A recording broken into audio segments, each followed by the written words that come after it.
वालेकुम जी। उम्मीद है आप लोग सब ठीक ठाक होंगे, खैर खैरियत से होंगे और जो मैं वीडियोस बना रहा हूँ आपको पसंद आ रही होंगी। तो आज का जो टॉपिक है ना, वो हम ये डिसाइड करते हैं कि जो बकरी फार्मिंग है या भेड़ फार्मिंग है, उनमें से कौन सी फार्मिंग जो बेहतर है।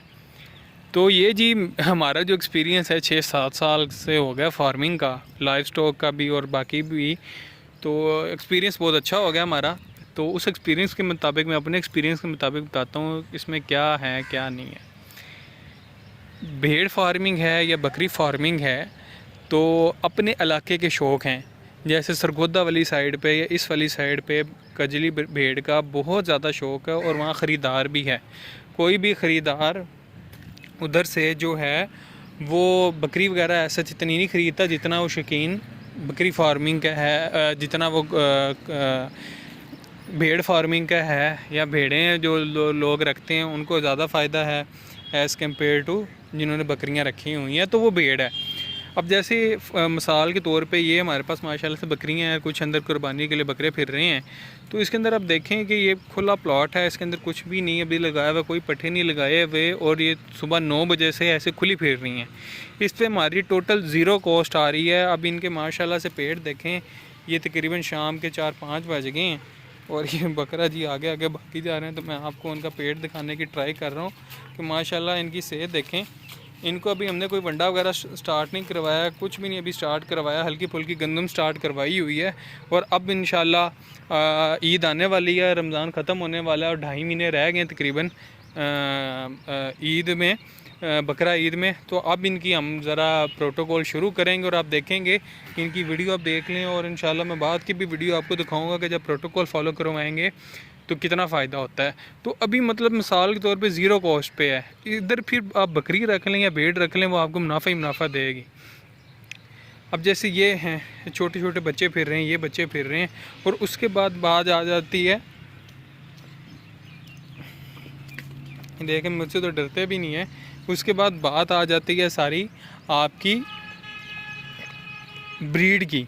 ये बहुत गलत बात है कि आप सस्ती ब्रीड रख लें या वो बात ब्रीड रख लें या वो रख लें, तो ये मैटर नहीं करती।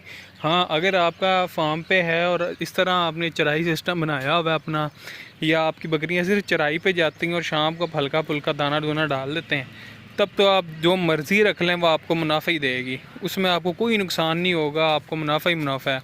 लेकिन अगर आप खिला रहे हैं फार्म पे बांध के, रस्सी पे बांध के खिला रहे हैं, पट्ठे डाल रहे हैं, वंडा डाल रहे हैं, तब आपका दोगली ब्रीड या सस्ती ब्रीड से आपका काम नहीं होगा। अच्छा जानवर हमेशा महंगा ही होता है, उसकी डिमांड होती है, इस वजह से महंगा होता है। तो यही बात होती है कि आप अच्छी बकरी अगर रखनी है तब आपको मुनाफा होगा, सारा कुछ होगा। भेड़ भी जो है वो भी आपको मुनाफा देगी, उसकी भी बहुत कीमत है जैसे। लेकिन बकरी फार्मिंग को मैं ज़्यादा प्रेफर क्यों करता हूँ, तो उसके कुछ वैलिड पॉइंट्स हैं। इसमें वैलिड पॉइंट ये है कि जो बकरी फार्मिंग के अंदर जो बकरी है उसके भी शौकीन बैठे हुए हैं। जो उसके बकरे होते हैं कुर्बानी के, वो कुर्बानी पे सबसे ज़्यादा सेल होते हैं। लेकिन भेड़ फार्मिंग में भेड़ों का शौक़ कोई नहीं कर रहा होता, सिर्फ और सिर्फ कजले का कर रहा होता है। यानी मेल जो होते हैं, जितने भी भेड़ में दुम्बे होते हैं, उनका शौक़ कर रहे होते हैं। लेकिन सारा साल जो चलने वाली चीज़ है वो बकरी है। बकरी का सारा साल शौक़ हो रहा होता है, शौकीन बंदे आ रहे होते हैं, जानवर ख़रीदारी कर रहे होते हैं। और उसके बाद जी बकरों का शौक़ भी होता है, सारा साल लोग बकरे पालते हैं कुर्बानी के लिए, और ब्रीडर्स का भी शौक़ होता है। तो एक ये बकरी जो भी चीज़ है वो बहुत ज़्यादा चल रही है, सारा कुछ चल रहा है। लेकिन भेड़ों के अंदर मैंने देखा हुआ भेड़ का आपको शौकीन कोई नज़र नहीं आएगा, ना कोई शौक़ करवाता भेड़ का। जितनी मैंने वीडियोज़ देखी हैं, ये वो सारे अपने जो ब्रीडर्स होते हैं या कजला होते हैं या जो भी मेल्स होते हैं उनका शौक़ करवा रहे होते हैं। तो ये बहुत चीज़ मैटर कर रही होती है। ज़रा हम बकरियों को उधर भेज दें, क्योंकि हमारे इधर पौधे शौधे लगे हुए हैं, ये ना हो कि वो इनको खा खू जाएँ। और ये डंडा उठा लेते हैं, चलो भाई।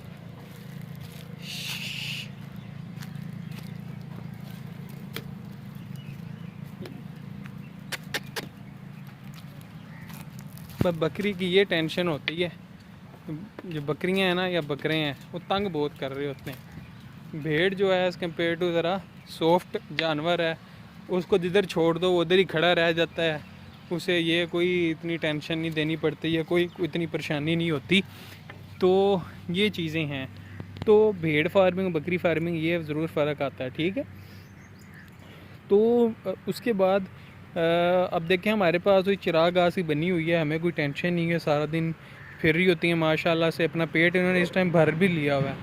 लेकिन शाम टाइम हम इनको दाना भी डाल देंगे, पट्ठे भी डाल देंगे, ताकि जो जिसका पेट नहीं भरा ये अजाफी तौर पे, हालांकि ये ज़रूरत नहीं है लेकिन फिर भी हम डाल देते हैं ताकि कोई भी कमज़ोरी ना आए, कोई भी कमी ना आए। वैसे भी क्रॉसिंग सीज़न है तो हमें बकरियां जो पट्ठे हैं न्यू टाइम है उनको हम प्रोटोकॉल फॉलो करवा रहे हैं, तो उसमें ये चीज़ें आ जाती हैं। तो अब दूसरा सवाल आ जाता है कि जिन लोगों ने घरों की छतों पे रखने हैं या जिनके पास शहर में हैं कच्चे घर हैं, मतलब पक्के घर हैं और उन्होंने फ़र्श पे बांधनी है, ये वो एक तो जानवर रख रहे हैं, तो उनके वो कौन सा जानवर खरीदें। तो उसमें सिर्फ ये चीज़ आ जाती है कि हमेशा मैं रिकमेंड करूँगा किसी की बात सुने बगैर, किसी का कुछ अमल किए बगैर आपने हमेशा A+ बकरी जो है या भेड़ जो है वो आपने रखनी है, A+ चीज़ रखनी है। एट द एंड फार्मिंग का यही होता है कि आपकी ख्वाहिश होती है कि आपके पास अच्छे जानवर हों, अच्छी ब्रीड हो, अच्छा कुछ हो और अच्छी पैसों पे सेल होता है। दोगली बकरी 50,000 की अगर आपने ली है, उसका बच्चा भी 50,000 का, उसका हर जानवर, उसका बेटा बेटी भी 50,000, 30,000, 35,000 की। और जो लाख वाली बकरी हमेशा लाख वाला बच्चा देती है, इस बात को मुझे समझ आ गई है। तो लेकिन खैर ये बातें साथ साथ बंदा करता रहता है। तो बकरी फार्मिंग या भेड़ फार्मिंग, दोनों फार्मिंग अच्छी हैं और पैसा देने वाली हैं। और भेड़ फार्मिंग बहुत ज़्यादा ग्रोथ करती है। अब जो भेड़ है वो इतनी टेंशन नहीं लेती, वो सर्दी गर्मी बर्दाश्त कर लेती है। जो बकरियां हैं इनका सर्दियां जो ख़ास 2-3 महीने इनके लिए दोज़ख वाला मौसम होता है, बहुत मुश्किल से काटती हैं बकरियां। और जो भेड़ है सर्दियां तो उनके लिए बहुत अच्छी होती हैं क्योंकि उन पर ऊन होती है और गर्मियों में उनकी कटिंग हो जाती है तो आराम से गर्मियां भी बर्दाश्त कर लेती हैं। तो आज की इस वीडियो में मैंने कहा ये क्लियर कर दूं कि कौन सी फार्मिंग बेहतर है। तो दोनों फार्मिंग बेहतर हैं बस, लेकिन एक पॉइंट आपने हमेशा याद रखना है कि फार्मिंग हमेशा क्वालिटी वाले जानवर की करनी है।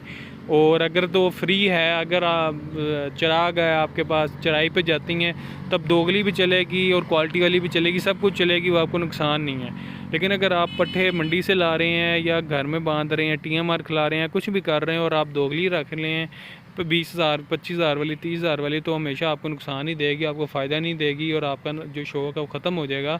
तो अगर आप घर में बांध रहे हैं और पैसों से कर रहे हैं तो आपको अच्छी और मियारी जो बकरी है वो हमेशा रखनी पड़ेगी। शुक्रिया। आज ही छोटी सी वीडियो है, वीडियो थोड़ी लंबी चलेगी, इंशाल्लाह मिलते हैं नेक्स्ट वीडियो में। अगर कोई भी किसी भी टॉपिक पे बात करनी है तो मुझे बताइएगा, मैं उस पर वीडियो बना दूँगा। खुदा हाफिज़।